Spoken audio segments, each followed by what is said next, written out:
And here she is, coming out of her emotional slump. Well, good morning, Amanda. That's okay. We'll get there.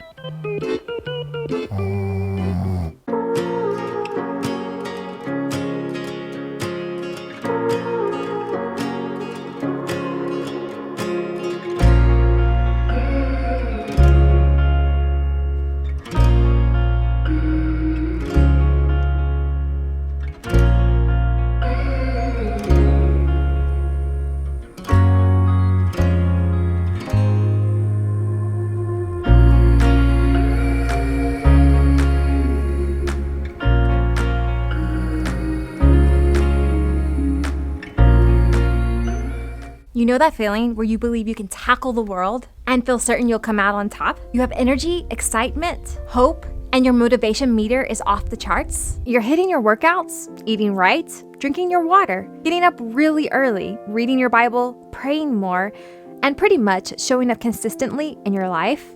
And you feel great because you're living a rhythm that truly reflects you. And it seems that nothing can interrupt your beat until it does. Honest conversation here. Every one of us gets thrown off track here and there. Our most motivated peers, even those that we look up to. Everyone will endure some kind of difficulty, trial, challenge, and we all must remain flexible in our response to what we are being faced with. In one season, we're running well, feeling strong, and even running a bit faster here and there. But overall, our stride and breathing are good. But then, in another season, we are going around a blind corner. We don't see what's headed our way or in the way, and we run into an obstacle. We try to run around it, slowing our pace, ruining our stride, and maybe even having to rethink our route altogether in order to get back to where we were. These obstacles can be anything that we are faced with in our lives. Loss of a loved one, a broken relationship, loss of a job, experiencing a deep hurt, or having an accident or an illness. And time to recover varies based on what that life interruption is. Both enduring the situation and the recovery time will require from us huge emotional energy and time. Our schedules will shift, hobbies dropped, and what used to make us happy no longer interests us. This is where we must give ourselves grace to cope with what we've been faced with and not push ourselves so hard. It's not the season to run hard, but to go at a slower pace. And this is where and why many of us find ourselves in an emotional slump.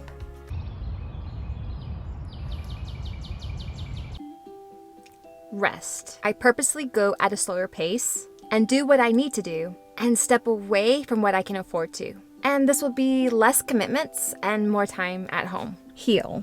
I take time to process what happened that brought me into this slump and ask God to heal me. I have needed to pursue outside help, a counselor and a trauma therapist, to also help me, and that was extremely beneficial for my healing. Rest some more. I will rest more until I begin to feel my energy return. This rest can include getting plenty of sleep, going on a relaxing vacation, staying at home, and, well, resting and choosing to take care of myself better. Then I will begin to add things back into my life that I had put on pause and see how I feel. As long as I don't feel super overwhelmed, I will keep at it until I get used to the newer pace. Once I begin feeling bored and restless, however, then that's a sign to myself that I'm ready to jump back in fully into the routines I had prior to the emotional slump. And doing my normal routines again helps me feel more like myself and happy again. And I find that the emotional slump has quietly disappeared. I can begin challenging myself again in different areas of my life,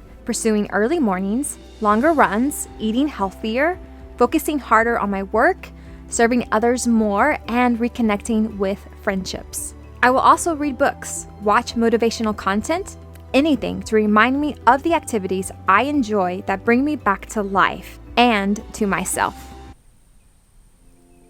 And usually there's that one habit that inspires other healthy habits we had prior to that life interruption. For myself, it is getting out of bed straight away once that alarm goes off, and getting up early enough to implement the habits I normally love to do in my morning routine, which is the most important routine of the day as it sets the pace for my entire day. I challenge you to discover your restart button. For me, it's reigniting my enjoyment of getting up early. For you, it can be a workout or eating a healthy breakfast. And remember that at first, our brains tell us that these habits do nothing good for us, because the brain's job is to keep us comfortable and safe. But with discipline, we can override our feelings and thoughts and choose to do that hard habit that will act like a launching pad, propelling us and motivating us to continue to do more good habits throughout our day.